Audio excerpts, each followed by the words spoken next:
To you by Nepal Finance Limited, नेपालको पहिलो finance, Kamaladi Kathmandu, Lumbini विकास बैंक लिमिटेड, निरन्तर सहयात्रा, विश्वास लिन्छौं, विश्वास दिन्छौं, प्रभु bank, को-स्पोन्सर by Shikhar insurance.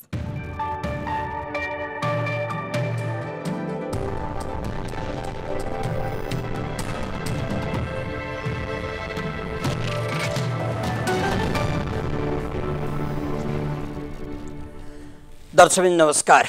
एपी1 television को विशेष प्रस्तुति एपी मंच को अर्को एउटा नयाँ श्रृङ्खलामा यहाँलाई हार्दिक स्वागत छ। कार्यक्रम एपी मंच नागरिक खबरदारीको एउटा अभियान पनि हो।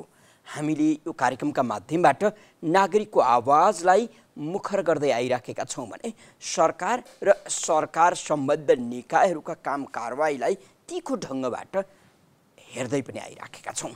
विशेष गरी सरकारसँग आबद्ध सङ्घ संस्थाहरू जिम्मेवार नबनिदिँदा नागरिकले दुःख पाएका तमाम घटनाहरू छन्। त्यसो त सरकारसँगै जोडिन्छ राजनीति पनि। नेपाली राजनीति कमजोर हुँदा देशको विकासको अधोगति दिन प्रतिदिन बढ्दो पनि छ। मुलुकमा विकासको कुरा गर्न साथ भ्रष्टाचारसँग जोड्ने गरिन्छ। जब विकासको सवाल आउँछ त्यसपछि भ्रष्टाचारको हिसाब किताब पनि सुरु हुन्छ भन्ने गरिन्छ। अझ विशेष गरी आर्थिक वर्षका लागि छुट्याइएको विकास बजेट खर्च गर्नका लागि ढिलासुस्ती गर्ने र अन्त्यमा हतार गरेर बजेट खर्च गर्दै बजेटमाथि मनपरी गर्ने परम्परा त बडो लज्जाजनक भइसकेको छ। फेरि पनि सरकार र सरकार सम्बद्ध निकायहरूलाई यो ढङ्गको व्यवहारको लाज आजसम्म लागेको हामीले देखिराखेका छैनौँ।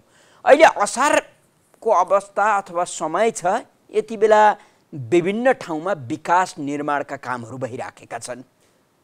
मानौ कि सरकारलाई समय अभाव छ, यसकारण विकासका लागि सरकार जोडतोडका साथ लागिराखेको छ।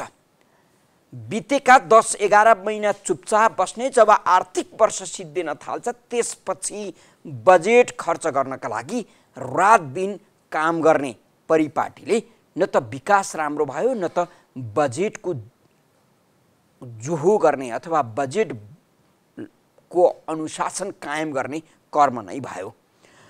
सरकारले आर्थिक वर्षका लागि छुट्याएको बजेट हरेक वर्ष खेर जान्छ र विकासमा लागू गरिएको अथवा लगानी गरेको बजेटको निकै ठुलो प्रतिशत ठेकेदार र सम्बन्धित निकायका खल्तीमा जान्छ। यो ओपन सिक्रेट जस्तो हामीले ठ्याक्कै देखेर तस्बिरै खिच्न सकिराखेका छैनौँ, तर सत्य कुरा यही हो, तपाईँ हामीले बुझेको कुरा।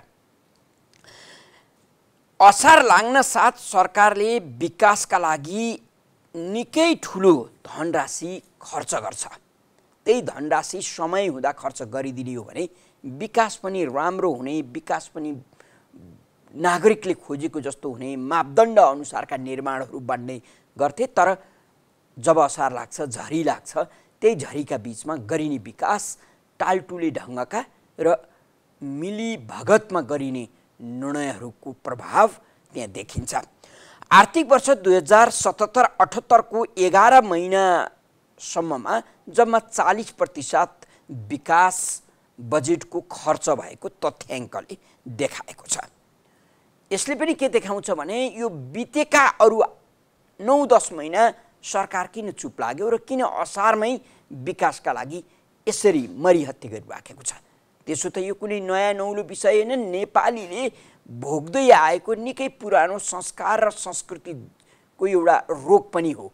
यो विकास बजेट खर्च गर्ने असारे रोगले देशलाई दिन प्रतिदिन कमजोर बनाइराखेको छ। यो विषयमाथि केन्द्रित रहेर तयार पारिएको एउटा रिपोर्ट हामीसँग छ। प्रस्तुत छ उक्त रिपोर्ट।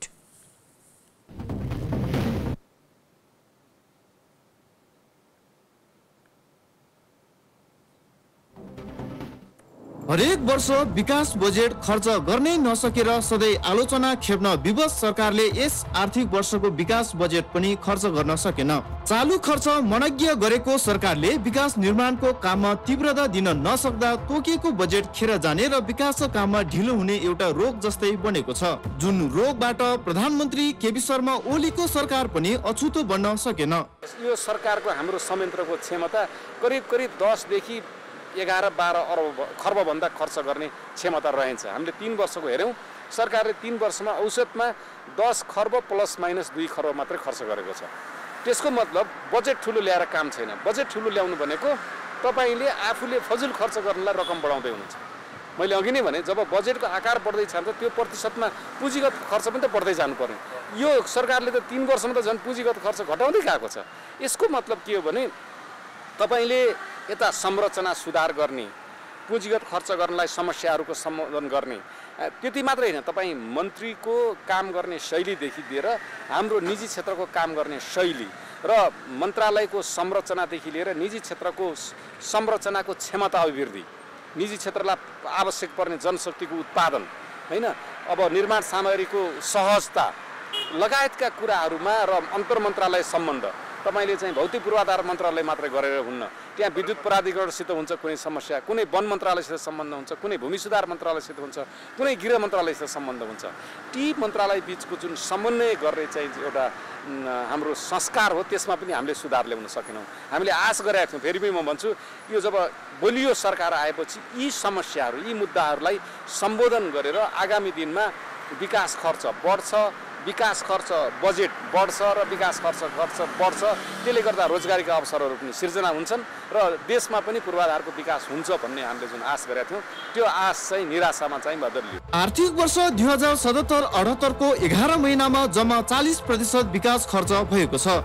11 महिनासम्म विकास बजेट खर्च गर्न नसकेको सरकारले असार लागेसँगै विकासका कामलाई जोडतोडका साथ अगाडि बढाएको छ।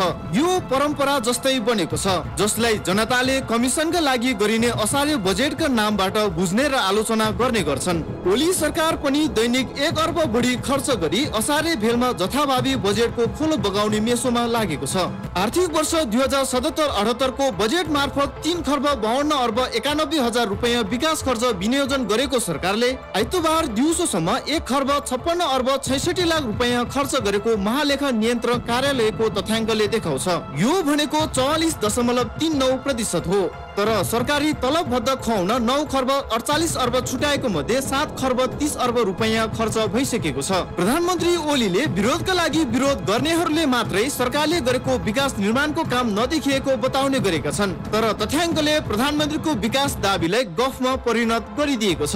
11 महिनासम्म नगरेको खर्च असार लागेपछि जसरी पनि बजेट खर्च गर्ने प्रवृत्ति विकासका लागि नभएर कमिसनका लागि मात्रै भएकामा कुनै शंका छैन। सरकारले असार 2 हप्तामै 11 अर्ब रुपैयाँ भन्दा बढी बजेट खर्च गरिसकेको छ।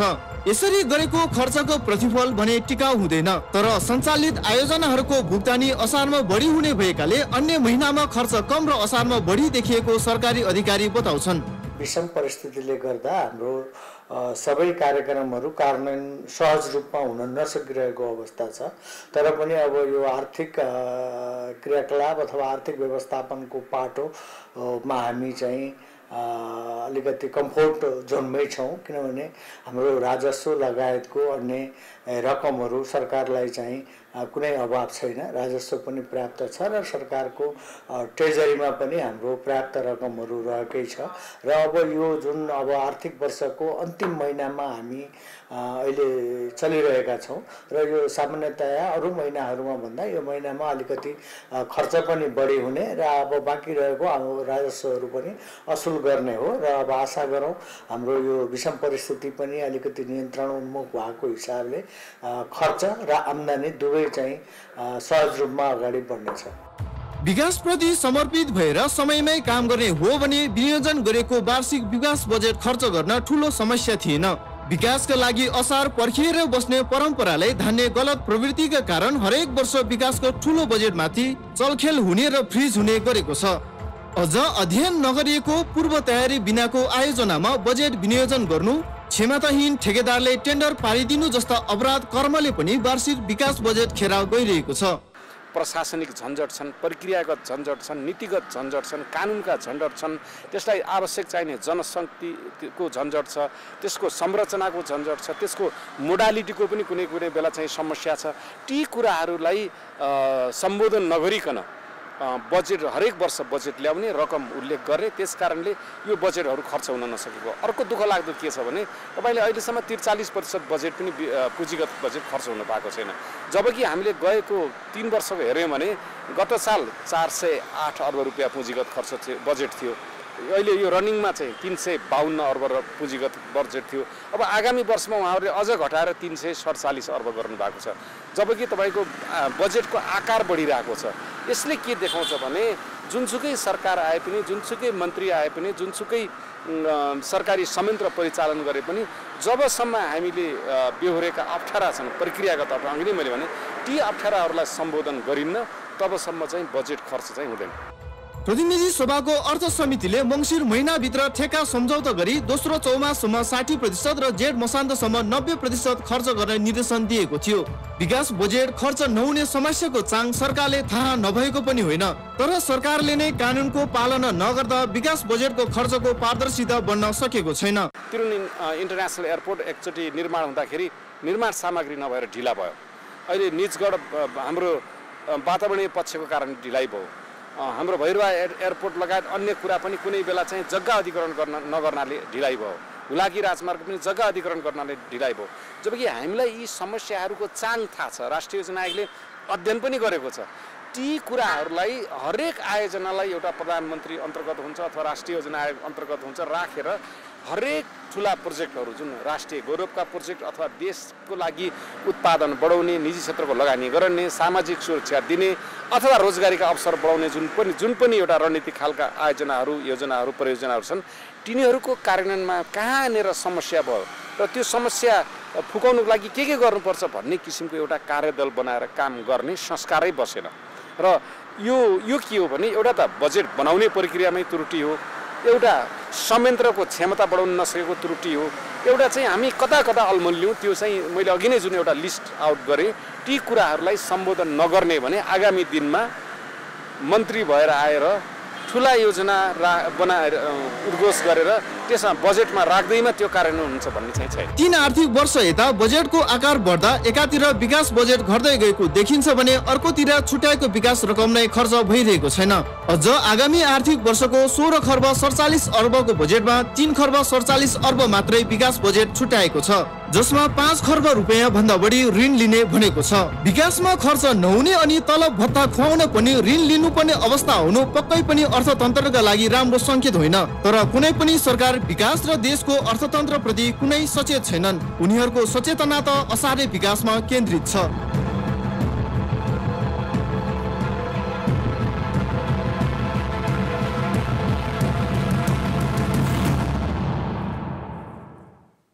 आर्थिक वर्षको बजेट समयमै खर्च गर्न किन सकिँदैन? आर्थिक वर्षको विकास बजेट सही ढङ्गबाट सदुपयोग किन भइराखेको छैन? यसको समस्याको पहिचान राष्ट्रिय योजना आयोगले गरिसकेको छ। त्यससँग सम्बन्धित व्यक्तिहरूको यो दाबी हो।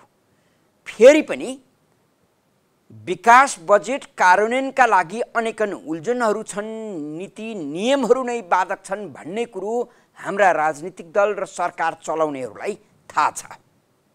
तर उनीहरू उल्झनहरू टुङ्ग्याउन चाहन्नन्, उल्झनहरू किनाराकृत गर्न किन चाहँदैनन् भने तिनै उल्झनमा टेकेर खल्ती भर्न पाइन्छ, भुँडी भर्न पाइन्छ, देश लुट्न पाइन्छ। होइन भने हरेक वर्षको आर्थिक विकास बजेट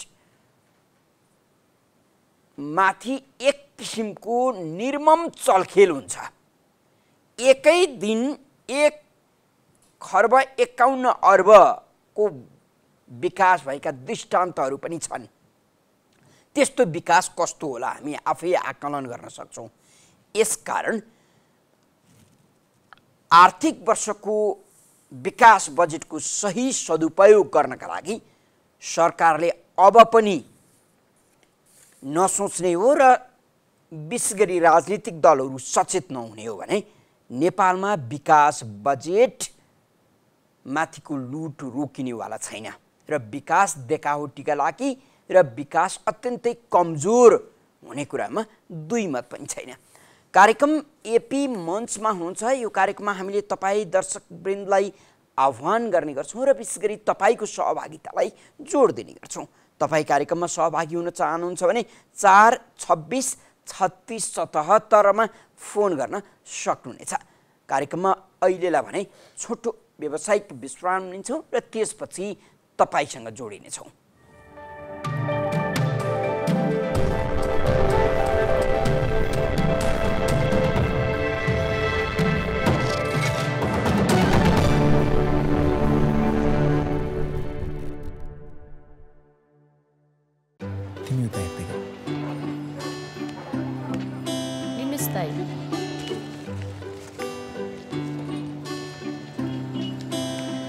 खुर्सानी पर्दैन दाइ, फिर्ता पैसा नै दिनुस्। 2 रुपियाँ खुद्रा भएन बहिनी, थोरै खुर्सानी लानुस् न। होइन, मलाई पैसा नै फिर्ता दिनुस्। नभएको 2 रुपियाँ कहाँबाट ल्याउनु बहिनी?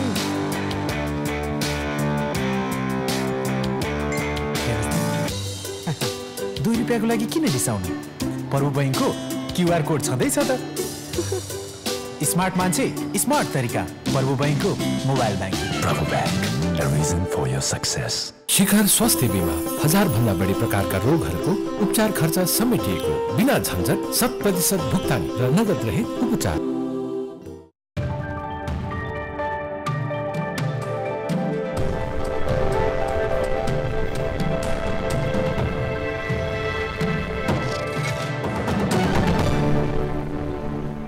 यो छोटो व्यावसायिक विश्रामपछि कार्यक्रम एपी मञ्चमा यहाँलाई हार्दिक स्वागत छ। कार्यक्रममा तपाईँ पनि सहभागी हुन चाहनुहुन्छ भने 4 26 36 77 फोन गर्न सक्नुहुनेछ।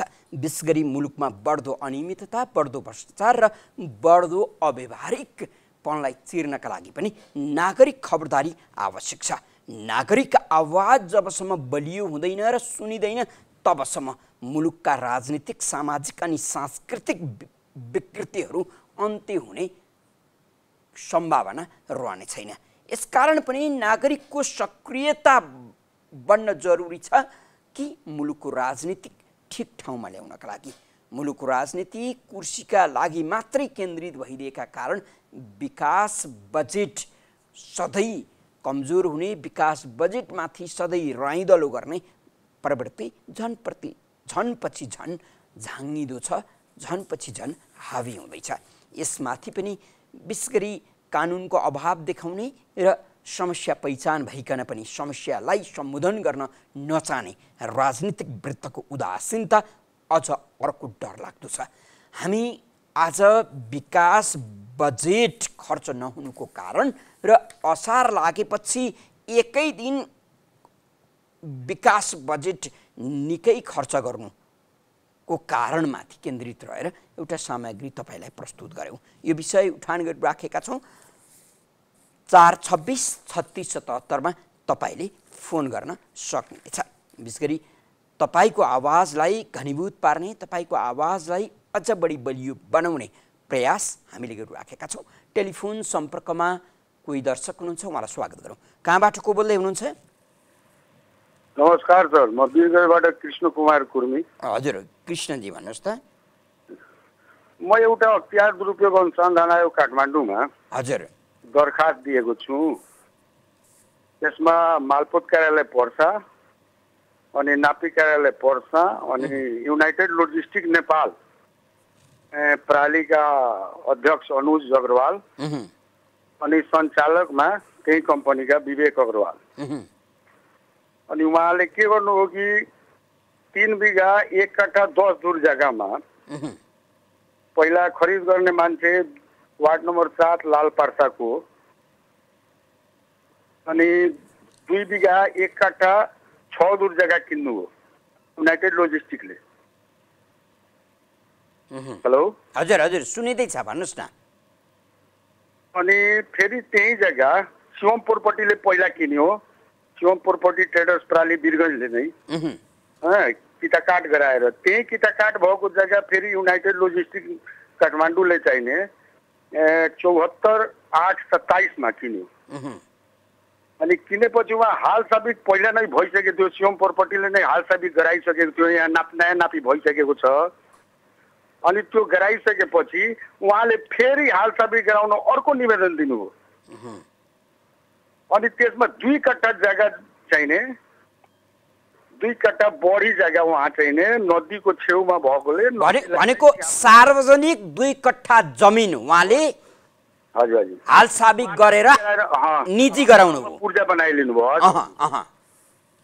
अनि त्यही सम्बन्धमा चाहिने हुजुरी दिएको छु दुरुपयोगमा। त्यहाँको दर्ता नम्बर चाहिने C031523 हो। अनि 78/1/12 मा हजुर। अनि त्यही सम्बन्धमा एकचोटि त्यहाँ टेलिभिजनमा पनि भनिदिनु भनेर चाहिने, त्यहाँ अख्तियारले पनि यताउता तलमाथि नगरोस् भनेर पक्कै पक्कै खोजेको। यहाँलाई हामी हार्दिक धन्यवाद दिन्छौँ र विशेष गरी नागरिकको कर्तव्य यस्तै हुनुपर्छ। एकजना सामान्य नागरिकले बोल्दैमा के हुन्छ र मैले किन बोल्ने भन्ने हामी सोच्दै गयौँ भने सिङ्गो मुलुक केही व्यक्तिका मुठीमा कैद हुनेछ।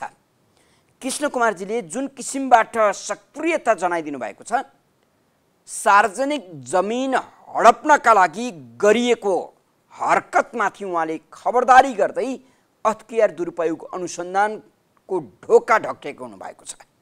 उहाँलाई राज्यले, देशले न्याय पाउँछ कि पाउँदैन भन्ने गम्भीर चिन्ता पनि छ। विशेष गरी सरकारसँग सम्बन्धित निकायहरूका प्रतिको विश्वास घर्काउँदो भएका कारण र पहुँचवालाले देशमाथि जस्तो पनि हरकत गरेका कारण आम नागरिकको विश्वास दिन प्रतिदिन कमजोर बन्दै गएको अवस्थामा कृष्ण कुमारजीले सार्वजनिक जग्गा हडप्ने कम्पनीमाथि अख्तियारमा उजुरी दर्ता गर्नुभएको सन्दर्भ यहाँ उहाँले उठान गरिदिनु भएको छ। टेलिफोन सम्पर्कमा अर्का कोही दर्शक हुनुहुन्छ, उहाँलाई स्वागत गरौँ। कहाँबाट को बोल्दै हुनुहुन्छ? हजुर, म दोलखा भिनापा 8 बालकृष्ण बस्नेत। यहाँको आवाज राम्रोसँग सुनिएन, फेरि भनिदिनुहोस् न शुभ नाम। हजुर, दोलखा भिनापा 8 बालकृष्ण बस्नेत। हजुर भन्नुहोस् त। असारे जुन हाम्रो मले सुन्दै आएदेखि नै म यही नै सुन्दैछु, यही नै यस्तै नै खालि हुँदै गरिआएको छ। यसको चाहिँ विशेष मैले चाहिँ यसलाई छोटो जोड्न खोजेको चाहिँ के हो भन्नुहुन्छ भने हजुर सुनिएको छ, भन्नुहोस् न।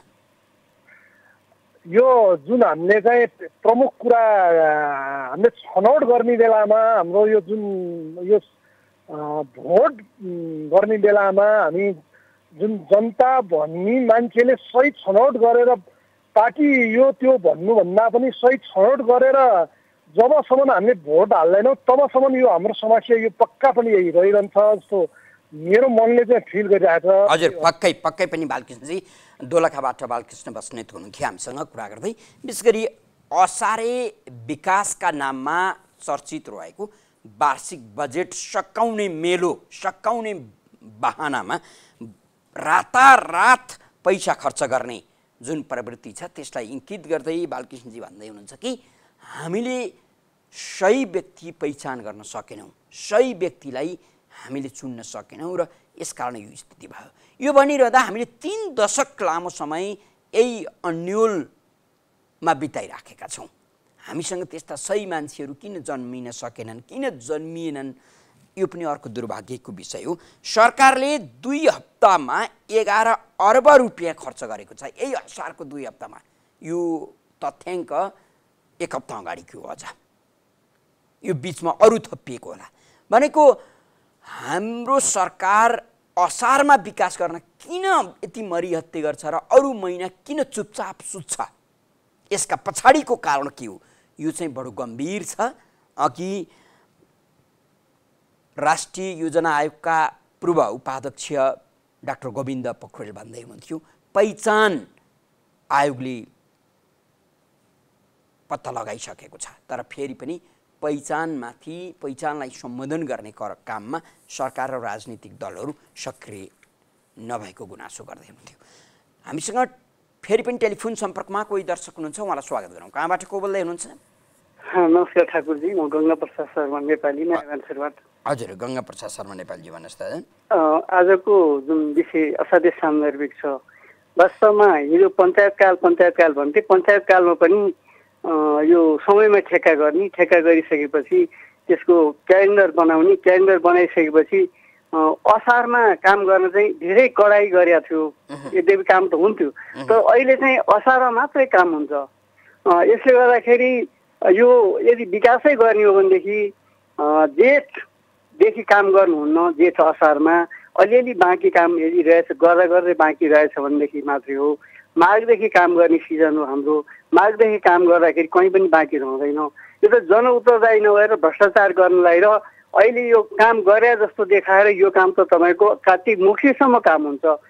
यो चाहिँ कन्टिन्यू रूपमा काम हुन्छ। बिल बनाएर राख्छन्, त्यसपछि उनीहरूले काम पछि गरेर ओभर भुक्तानी दिन्छन्। यो चाहिँ सबै नागरिकले बोध गरेर यसको हिसाब हरेक ठाउँमा खोज्ने गरियो भनेदेखि यो नियन्त्रण हुनसक्छ। यिनीहरू त लगाम बिनाका घोडा हुन् र शक्ति सन्तुलनको अङ्गहरूले पनि सही काम नगरे हुनाले यो समस्या आएको हो। नमस्कार। हजुर, पक्कै पनि यहाँलाई धन्यवाद दिन्छु। उहाँ हुनुहुन्थ्यो गङ्गा प्रसाद शर्मा नेपाली।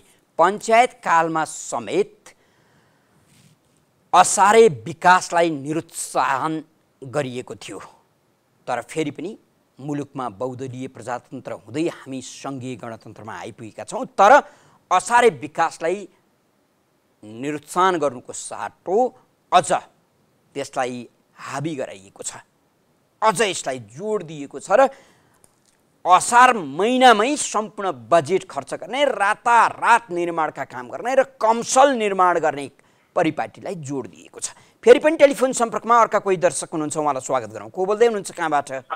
हेलो। हजुर, भन्नुहोस् त। नमस्ते, मेरो नाम नुर्बु लामा हो सर। हजुर, यहाँ फेरि भन्नुहोस् त, शुभ नाम? मेरो नाम नुर्बु लामा। नुर्बु लामाजी, भन्नुहोस्। हजुर, मैले एउटा भन्नु खोजेको चाहिँ सर, यो अहिलेको छ नि असारको यो कर तिर्ने चाहिँ अवस्थामा, हजुर, यो चाहिँ सरकारले चाहिँ यति समय तपाईँको सम्मको भ्रष्टाचार गरेकोमा सबै तिर्ने सरकारले किन नसक्यो होला कि सर? मेरो सानो एउटा प्रस्ताव त्यो चाहिँ। हजुर, यहाँलाई धन्यवाद दिन्छु। नुर्बु लामा हुनुहुन्थ्यो हामीसँग कुरा गर्दै, करको सन्दर्भ उठान गर्नुभएको छ। कार्यक्रम एपी मञ्चमा हुनुहुन्छ। कार्यक्रम एपी मञ्चमा हामीले मुलुकले बिहोर्दै आएका, नागरिकले सहन गर्दै आएका सामाजिक र राजनीतिक विकृतिहरूमाथि चर्चा गर्दै आइराखेका छौँ। विशेष गरी राजनीतिक सामाजिक विकृतिलाई बढावा दिनमा सरकार र राजनीतिक दलहरूको हात ठुलो रहेको छ। हात मात्रै होइन, ती विकृतिका सृजनकर्ता नै उनीहरू नै, जन्मदाता नै उनीहरू नै हुन् भन्दा फरक नपर्ने स्थिति छ। मुलुकमा भ्रष्टाचार न्यूनीकरण गर्नका लागि जुनसुकै प्रधानमन्त्रीले भाषण गर्न पछि पर्दैनन्, आश्वासन दिन पछि पर्दैनन्, तर फेरि पनि भ्रष्टाचार प्रधानमन्त्रीकै संरक्षणमा भइरहन्छन् कि भन्ने आशंका नागरिकले गर्न विवश छन्। आशंका मात्रै होइन, कतिपय सन्दर्भमा त नागरिक विवश भएर हेरिरहनु पर्ने स्थिति पनि छ। भ्रष्टाचारीलाई कानुनी कारवाही हुनुको साटो संरक्षण गर्ने, भ्रष्टाचारीलाई कारवाही नै गरियो भने पनि अनेकन ढङ्गबाट उन्मुक्ति दिलाउने यस्ता ढङ्गका हरकतहरू व्याप्त भएका कारण फेरि पनि भ्रष्टाचारी यकिन भइरहँदा कारवाही गराउनका लागि कैयन ठाउँमा अनसन बसेका दृष्टान्तहरू पनि छन्। यी विषयलाई हामी अझ थप जोड्नेछौँ। अहिले पनि टेलिफोन सम्पर्कमा कोही दर्शक हुनुहुन्छ, उहाँलाई स्वागत गरौँ। कहाँबाट को बोल्दै हुनुहुन्छ? सर, म मुलपालबाट दुर्गा थापा हो सर। दुर्गा थापाजी, भन्नुहोस्। सर, यो बरु यो अभियन्ताले यस्तो चन्दा उठाएर भए पनि भ्याक्सिन ल्याउनु पर्यो सर, किनभने यो लकडाउनको विकल्पमा जानु पर्यो। सबै लकडाउन लाएर मात्रै हुँदैन सर। जनता, गरिब जनताले खान पाएको पनि छैनन्। जुन इन्जेक्सन नपाएर एक लट इन्जेक्सन पाए, अर्को लट नपाइरहेको अवस्था छ। बरु अभियन्ताहरूले जस्तो सरकारले चन्दा उठाएर भए पनि विभिन्न देशबाट भ्याक्सिन ल्याएर जनतालाई लाउनु पर्यो सर। यो लकडाउनको विकल्प खोजिदिनु पर्यो सर। यो विषयमा थोरै सर आज चाहिँ सर। हजुर, यहाँलाई धन्यवाद दिन्छौँ दुर्गाजी। दुर्गा थापा हुनुहुन्थ्यो, अत्यन्तै महत्त्वपूर्ण विषय उठान गरिदिनु भएको छ। जीवनभन्दा ठुलो कुरा रोग पनि हुँदैन।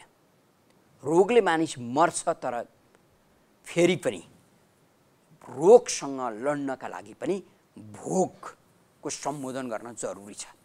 जब भोकले सताउँछ त्यसपछि मृत्यु पनि सामान्य लाग्छ। अहिलेको स्थिति यही हो। खोप नागरिकका लागि अथवा कोरोना संक्रमणबाट बच्नका लागि अत्यावश्यक वस्तुका रूपमा लिएको छ। संसारले आफ्ना नागरिकलाई बचाउनका लागि खोपको जुहो गरिराखेका बेला नेपालमा भने खोप कथा बनिराखेको छ। नेपालमा भने खोप व्यापार बनिराखेको छ। यो विषय उठान गर्दै हुनुहुन्थ्यो दुर्गा थापा। हामीले अघि भ्रष्टाचारको कुरा गर्दै थियौँ। भ्रष्टाचारी यकिन भइरहँदा पनि कारबाही नहुँदाको पीडा नागरिकले खेप्नुपर्छ। कस्तो गजबको देश छ। भ्रष्टाचार न्यूनीकरण गर्ने निकायहरू आफै भ्रष्टाचारीका प्रति नतमस्तक हुन खोज्छन्। यस्तै घटना घटेको छ। करोडौँ बजेटका योजनामा कागजी मिलान गर्दै बजेट हत्याउने खेलमा एक किसिमको प्रतिस्पर्धा मुलुकभर भइराखेको छ। यस्तै प्रतिस्पर्धा महोत्तरी मटिहानी नगरपालिकाभित्र पनि भयो। नगर प्रमुख हरिप्रसाद मण्डल विरुद्ध स्थानीयले भ्रष्टाचारको आरोप लगाए र यो भ्रष्टाचार लगभग तथ्यगत जस्तो पनि देखियो। फेरि पनि उनलाई कहीँ कतैबाट कारबाही हुने सङ्केत नदेखिएपछि स्थानीय राजनीतिक दलहरूले अहिले मोटिहानी नगरपालिकाका प्रमुख हरिप्रसाद मण्डललाई कारबाही होस् भन्ने माग राख्दै महोत्तरीमा रिले अनसन बसिराखेका छन्। यो विषयमाथि केन्द्रित रहँदै हाम्रा महोत्तरी सहकर्मी नवीन चौधरीले एउटा रिपोर्ट तयार पार्नु भएको छ। प्रस्तुत छ उक्त रिपोर्ट।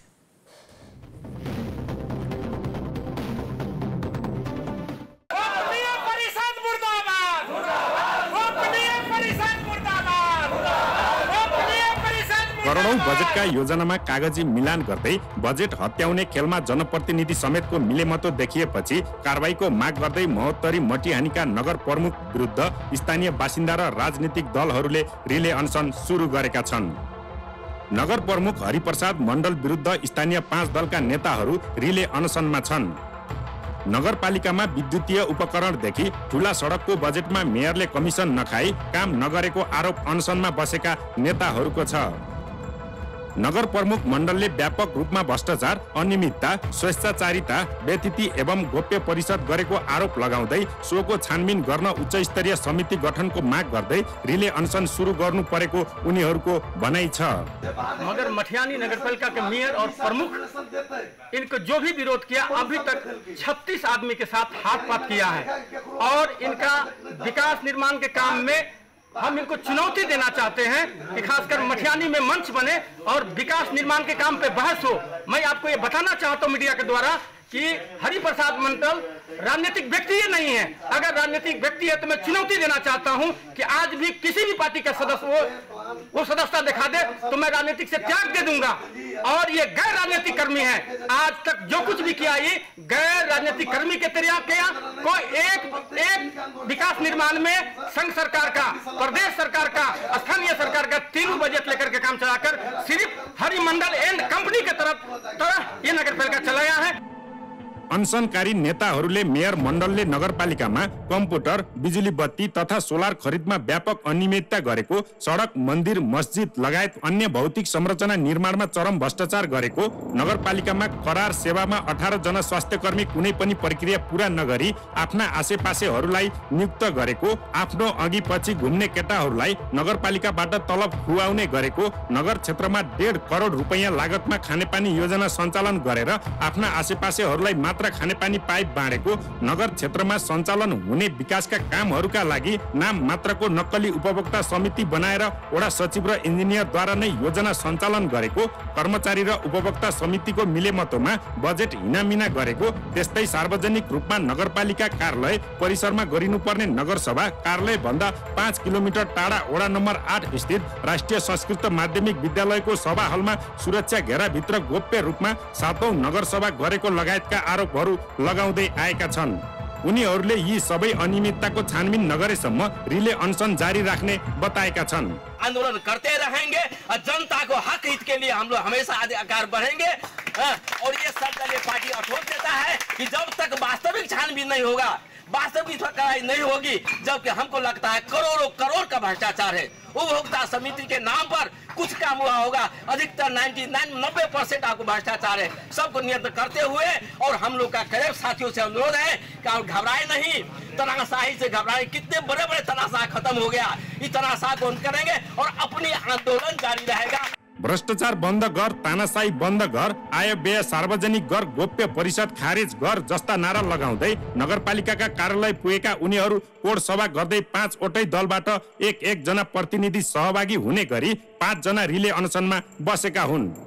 5 दलले मटिहानी नगरपालिकामा नेपालकै सबैभन्दा बढी भ्रष्टाचार भएको, नगर प्रमुख मण्डलको तानाशाही प्रवृत्तिले चरम सीमा नागेको, अन्य दलहरूलाई व्यवस्था गरेको, आफ्नो पाराले शासन गरेको, परिषदमा पार्टी प्रतिनिधि नबोलाएर परिषदको गरिमा समाप्त गरेको, उपभोक्ता समितिको नाउँमा करोडौं अनियमितता गरेको आरोप समेत लगाएका छन्। ये चीज होबक चाहिए, हर जनता के जानकारी होबक चाहिए। कोनो बजट अले जनता में जानकारी होबक चाहिए, से जनता में जानकारी नहीं भर रहा है। एकटा निकली एकटा बजेट पे एकटा रोड के लागि 3-3 बाजी ढलान होइ छै, 2-2 बार डबल ढलान करे छै। त्यसै गरी अनसनकारी जसपा नगर संयोजक रामनन्दन यादवले पटक पटक नगरपालिकामा आर्थिक वर्षको हर हिसाब माग्दा चासो नदेखाएको, मेयरले जनताको हक हितमा काम नगरेको, प्रशासन समेतलाई काम कारबाही सम्बन्धी जानकारी माग्दा व्यवस्था गरेको आरोप लागेको छ।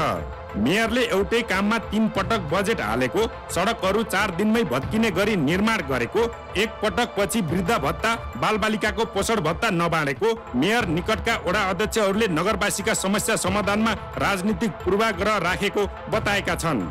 उनीहरूले आफूहरू मटिहानी नगरपालिकाभित्र मेयर मण्डलले गरेको व्यापक भ्रष्टाचार, अनियमितता, स्वेच्छाचारिता, व्यतिथि सम्बन्धमा पटक पटक अख्तियार दुरुपयोग अनुसन्धान कार्यालय, बर्दिवास र केन्द्रीय कार्यालयमा फाइल सहित छानबिनको लागि निवेदन र उजुरी दिए पनि अहिलेसम्म आयोगले कुनै कारबाही अगाडि नबढाएको गुनासो गरेका छन्। मेयर मण्डलको अनियमितता र भ्रष्टाचारको विषयमा बोल्दा उनले गुण्डा लगाएर आफूहरूमाथि पटक पटक आक्रमण समेत गराएको भन्दै अख्तियारले छिट्टै छानबिन गरी भ्रष्टाचारीलाई कारबाही गरेन भने अझ सशक्त आन्दोलनमा जाने 5 दलले चेतावनी दिएको छ। हाकाहाकी गरेको भ्रष्टाचारलाई अख्तियार दुरुपयोग अनुसन्धान आयोगले समेत व्यवस्था गर्दा भ्रष्टाचारीको मनोबल बढिरहेको छ।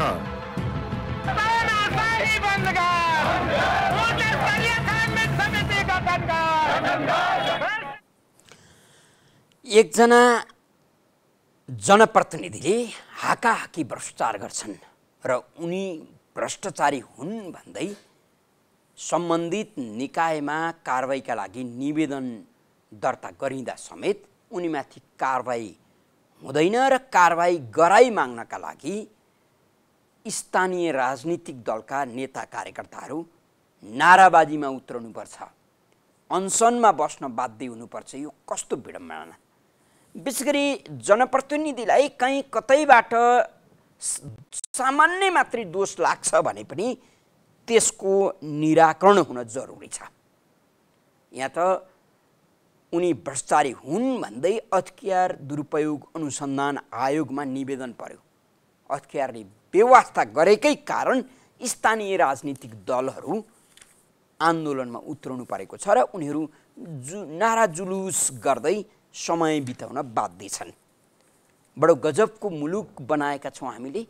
हामी फेरि पनि भ्रष्टाचार न्यूनीकरण गर्नका लागि प्रतिबद्ध छौँ भन्न पनि छोडिराखेका छैनौँ, अथवा हाम्रा राजनीतिक दलका नेता कार्यकर्ताले भन्न छोडिराखेका छैनन्। कार्यक्रम एपी मञ्चमा हुन्छ, तपाईँ पनि कार्यक्रममा सहभागी हुन चाहनुहुन्छ र मुलुकमा देखिएका यस्तै विकृतिजन्य घटनामाथि आफ्नो खबरदारीपूर्ण आवाज राख्न चाहनुहुन्छ भने 4263677 फोन गर्न सक्नुहुनेछ। टेलिफोन सम्पर्कमा कोही दर्शक हुनुहुन्छ, उहाँलाई स्वागत गरौँ। कहाँबाट को बोल्दै हुनुहुन्छ? कहाँबाट को बोल्दै हुनुहुन्छ? म चितवनबाट सुदीप घिमिरे हो। हजुर, चितवनबाट? हजुर, भन्नुहोस् त। म चितवनबाट हो। भन्नुहोस् न, चितवनबाट यहाँको शुभ नाम? मेरो सुदीप घिमिरे हो। सुधीर घिमिरेजी, भन्नुहोस्। चितवनबाट सुधीर घिमिरे हामीसँग संवाद गर्न खोज्दै हुनुहुन्थ्यो। हामीले विशेष गरी नागरिक खबरदारीलाई अगाडि बढाउने प्रयास र प्रयत्न गरिराखेका छौँ। नागरिकको आवाज नसुन्ने सरकार, नागरिकको आवाज अथवा प्रतिकारलाई सम्बोधन गर्न नचाहने राजनीतिक दल र सरकार देशका लागि गम्भीर हानिकारक बन्न सक्छन् अथवा हुन सक्छन्। यस कारणले पनि हामीले सरकार र राजनीतिक दलहरूलाई नागरिकका आवाज सुन्नका लागि आग्रह पनि गरिराखेका छौँ। टेलिफोन सम्पर्कमा फेरि अर्का कोही दर्शक हुनुहुन्छ, उहाँलाई स्वागत गरौँ। कहाँबाट को बोल्दै हुनुहुन्छ? नमस्कार हजुर। हजुर भन्नुहोस् त। नमस्कार, कहाँबाट को बोल्नुभयो? म विजय रिमाल असमबाट, काठमाडौँ 30। हजुर विजयजी भन्नुहोस् त। म सरलाई 3 मिनट जति समय लिन सक्छु? भन्नुहोस्। यो हामी चाहिँ म एउटा ट्याक्सीको स्वच्छ चालक भएको अनुसार चाहिँ अहिले यो के अरे लकडाउनको असरमा चाहिँ अब हामीले दिएको सेवा सुविधा कतिको पाए राज्यले गर्न पर्ने एम्बुलेन्सको कर्तव्य पुरा गरे कि गरेन र अब हाम्रा ट्याक्सी चालकहरू 16 जना मान्छे चालकहरू चाहिँ मर्दाखेरि मरेर नि अहिले सहानुभूति जनाएर राज्यको दोस्रो एम्बुलेन्सको दर्जा पाएको ट्याक्सीले चाहिँ सुविधा दिइरहँदा अब अहिले राज्यले चाहिँ जोर बिजोर लागू गरेको अवस्थामा कति क्षतिपूर्ति कुन चालकले पाए, अब सरकार हेर्ने हो भने सरकारबाट के राहत दिइयो। अब अहिले जोर बिजोरको पर्चा लागू भयो, कागजपत्रमा पनि जोर बिजोर दर्ता गरेर चाहिँ हामी यातायातमा सुविधा पाउने भयौँ। 2 महिनाको अवधि दिएको छ, त्योभन्दा पछि गएको बेलामा नि जरिवाना, चर्को जरिवाना लागेको छ हैन। अब यसमा पनि तेलको पेट्रोलियम पदार्थको मूल्य वृद्धि यो कति हदसम्म हुन्छ, अझ 40 सम्म पुग्ने, 140 सम्म पुग्ने भनेको छ। गत वर्ष लकडाउनमा मैले 96 रुपियाँ लिटर प्रति लिटर चाहिँ 96 रुपियाँ हुँदा चाहिँ अहिले अब 128 रुपियाँ 27 रुपियाँ तेल पुग्दाखेरि चाहिँ 1 वर्षको अवधिमा चाहिँ 29 रुपियाँ चाहिँ लिटरमा प्रति लिटर यो आयल निगमले पेट्रोलियम पदार्थमा बढाउने भने अटोमेटिक औषधि उपयोगदेखि लिएर तरकारी सब्जीहरूदेखि लिएर खाद्यान्नमा हरेक चिजमा अटोमेटिक चाहिँ प्राइस बढ्ने भएको हुनाले यसमा अब हामी जस्तो मजदुरहरूले चाहिँ कतिको क्षतिपूर्ति गर्न सकिन्छ, हामी जस्तो बिहान कमाएर बेलुका खान पर्नेले छाक टार्ने कसरी र बालबच्चाका पढाइ अनलाइन मार्फत तिर्ने कसरी अब राज्यले खुलाएको छ। तर जोर बिजोरको प्रथामा चाहिँ अब रिङ रोडभन्दा बाहिर जान नसक्ने, भित्र चाहिँ लोकल गाडी नचलेको अवस्थामा चाहिँ ट्याक्सीले कतिसम्म सेवा सुविधा दियो। अब हजुर पक्कै पनि विजयजी यहाँलाई धेरै धेरै धन्यवाद दिन्छौँ। अत्यन्तै महत्त्वपूर्ण विषय उठान गर्नुभएको छ। सङ्कटका बेला आवश्यक पर्ने र अभिभावकको भूमिका निर्वाह गर्नुपर्ने सरकारले नै हो। जब सङ्कट आइलाग्छ त्यसपछि सरकारले नागरिकको जीवनमाथि व्यापार गर्न थाल्छ, त्यसपछि सरकार न त सरकार रहन्छ न त अभिभावक नै। फेरि पनि हामी कहाँ त्यही भएको छ। ट्याक्सी चालक साथीहरूको मात्रै पीडा होइन, अरू क्षेत्र पनि यही हालतमा छ। विजयजीले दाबीका साथ भन्नुभएको छ अप्ठ्यारो परेका बेला एम्बुलेन्सले दिने सेवा सुविधा दिनका लागि हामी पछि परेनौँ र हामीले यसकै कारण थुप्रै साथीहरू पनि गुमायौँ। तर अब अहिले लकडाउनलाई खुकुलो गर्न खोजिएको छ, निषेधाज्ञालाई अलि सजिलो बनाउन खोजिएको छ। यही बेला जोर बिजोर लागू गर्दा हाम्रो समस्यालाई किन सम्बोधन गर्न चाहँदैन सरकार? ट्याक्सी चालक साथीहरू आफैमा आर्थिक कमजोर भएको स्थिति पनि छ र विशेष गरी अझ बढी ब्याङ्कले सताउन थालेको र कर तिर्नुपर्ने स्थिति, यावत कुराहरूलाई सरकारले कुनै न कुनै अर्थमा सम्बोधन गर्न किन सकिराखेको छैन, यो प्रश्न गर्दै हुनुहुन्थ्यो। टेलिफोन सम्पर्कमा फेरि अर्का कोही दर्शक हुनुहुन्छ, उहाँलाई स्वागत गरौँ। कहाँबाट को बोल्दै हुनुहुन्छ? हजुर नमस्ते, म यहाँ भक्तपुर पुरानो ठिमीबाट। हजुर मेरो नाम कमल पञ्चकोटी। कमलजी भन्नुहोस् त। हजुर मलाई सर एउटा कुरा साह्रै अचम्म लागेको कुरा चाहिँ हाम्रो राजनीति, देशको राजनीति असाध्य एकदमै घिनलाग्दो मलाई लाग्छ। अनि सबैले हेर्दा पनि एकदमै त्यस्तो खालको देखिन्छ। पार्टीगत गुटबन्दीहरूदेखि लिएर अनि अर्को कुरा मैले आफूले बुझ्न नसकेको कुरा चाहिँ हामीले एकदमै संसारकै सबैभन्दा उत्कृष्ट संविधान बनायौँ भन्छौँ, तर यो पार्टीगत रूपमा एमाले पक्षको अधिवक्ताहरूले वकिलहरूले बेग्लै खालको आफ्नै तर्क गरेर त्यही धारालाई टेकेर बोल्नुहुन्छ, माओवादीकाले अर्कै धारा टेकेर बोल्नुहुन्छ, काङ्ग्रेसको अधिवक्ताहरूले आफ्नै तरिकाले त्यसलाई विश्लेषण गरेको पाइन्छ। के सर यो संविधानको व्याख्या गर्दाखेरि एउटै हुनु पर्दैन र? पक्कै पक्कै कमलजी, यहाँलाई धेरै धेरै धन्यवाद दिन्छौँ। अत्यन्तै महत्त्वपूर्ण विषय उठान गरिदिनु भएको छ। हाम्रा राजनीतिक दलहरूसँग अलिकति मात्रै नैतिकता हुने, अलिकति मात्रै चेतना हुने र अलिकति मात्रै लज्जाबोध हुने हुन्थ्यो भने कमल पन्तकोटीले भनेको जस्तो संविधानका अनेकन अर्थ लगाउने र अनेकन ढङ्गको व्याख्या गर्ने त्यो हैसियत राख्दैनथे। यिनै राजनीतिक दलहरूले बनाएको संविधानलाई आफू अनुकूल व्याख्या गर्ने, आफूलाई सहज हुँदा संविधान उत्कृष्ट भन्ने, आफूलाई असहज हुँदा संविधान जलाउने र संविधानका नाममा मुलुकमा राइदलो गर्ने, उत्पात मचाउने, ताण्डव नृत्य गर्ने जुन हरकत उनीहरूबाट भइराखेको छ, यसले राजनीतिक दलहरूलाई नै असर पारिराखेको छ। कमलजी जस्तै आम नेपाली नागरिकले अहिले राजनीतिक दलहरूले संविधानमाथि गरेको व्यवहार अथवा संविधानमाथिको उनीहरू अनुकूलको व्याख्याका प्रति यही ढङ्गका प्रश्नहरू गरिराखेका छन्। यति हो, यी प्रश्नहरू कहीँ कतै गुमनाम छन् भन्ने जुन बुझाइ छ त्यो राजनीतिक दलहरूका लागि नै प्रतिघात हुन सक्छ। टेलिफोन सम्पर्कमा अर्का कोही दर्शक हुनुहुन्छ, हामीसँग कार्यक्रमको निर्धारित समय पनि छोटिँदै गएको छ, उहाँसँग छोटो कुराकानी गर्छौँ। कहाँबाट को बोल्दै हुनुहुन्छ? हजुर, यहाँको आवाज राम्रोसँग सुनिएन। हर्कबहादुरजी, हजुर भन्नुहोस् त।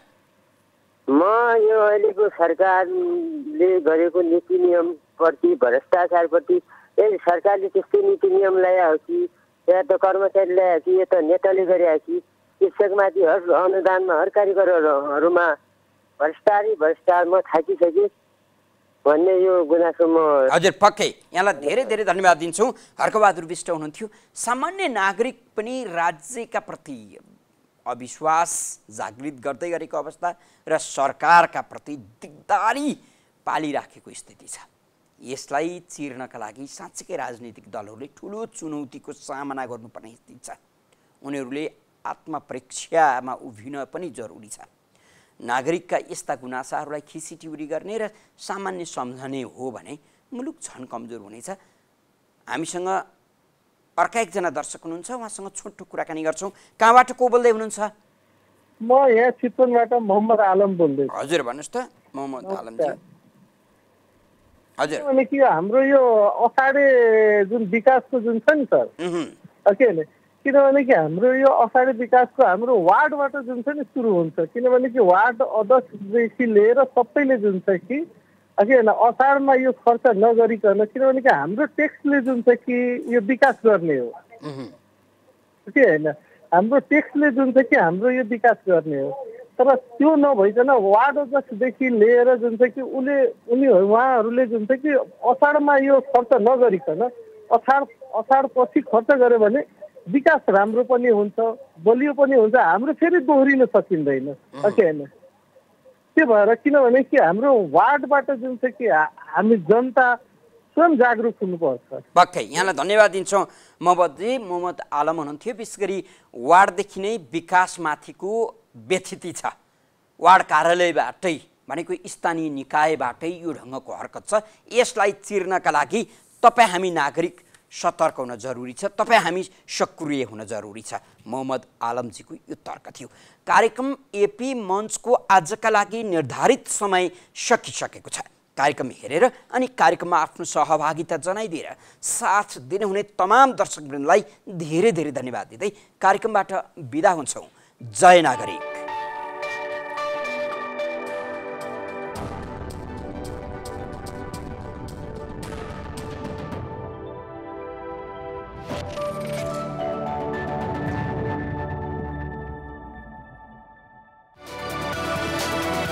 It's an AP1 presentation.